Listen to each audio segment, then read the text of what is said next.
Anchorage is Alaska's largest and most modern city, but in the early 1900s, it was a city of tents built on the mudflats of Cook Inlet, just another staging area for those rushing to the Klondike.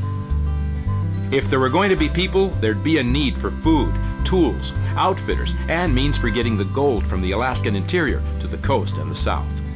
That meant a railroad. It also became a place where some saw opportunity. One such man was a Swedish immigrant named Oscar Anderson, who decided to build a small bungalow home for his family and settle in Anchorage.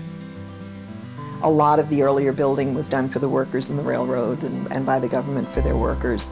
But Oscar, being a private citizen, built this on his own and had it for his family. So it's one of the first privately built wood frame homes. Oscar was one of the earlier pioneers of the city, and by his own account, the 18th person in the city. And he supplied fuel through the coal mine and food through his grocery store and meat market. So he was one of the founding fathers of Anchorage. After Oscar died in 1974, the family donated the house to the city, hoping it would be preserved. It was a new thing for the town of Anchorage. As you can see, our history is not very old, so the restoration started as a volunteer effort. The person that headed the restoration was architect Sam Combs. The condition was very poor. The fireplace was totally dismantled.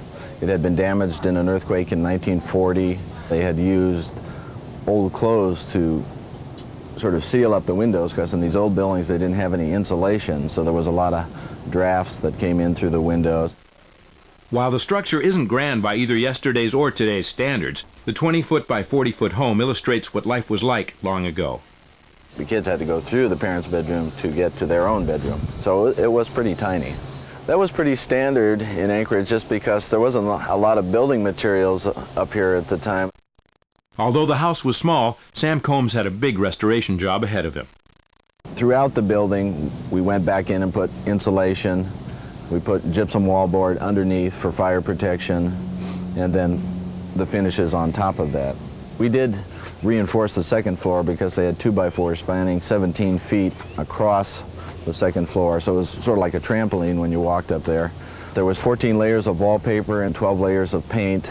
We came up with a paint plan, wallpaper plan, and tried to get it back around 1917. That's the date we shot for as far as getting the project back to what we wanted it to look like.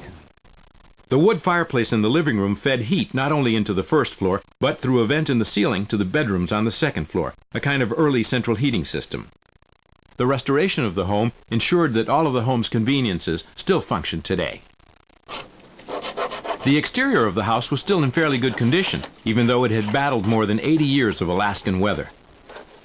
A lot of the siding had to be replaced, a new roof had to be put on, and of course the lower level was all new.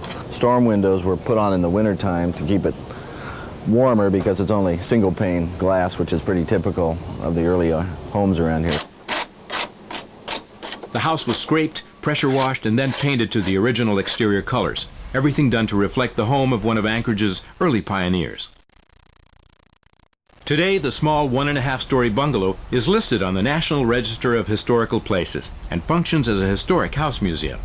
People don't come visit places to see brand new skyscrapers and gigantic buildings. They come to see what the history of the place they're visiting was. And I think a lot of communities have begun to realize that, and fortunately Anchorage has over time too.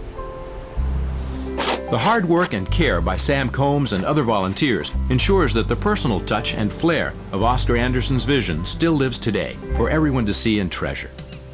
Next, we're headed northwest to Nome, near the Bering Strait, and we take you to visit the town landmark that the tiny community rallied to save, and the man who made it happen, when Restore America returns in a moment.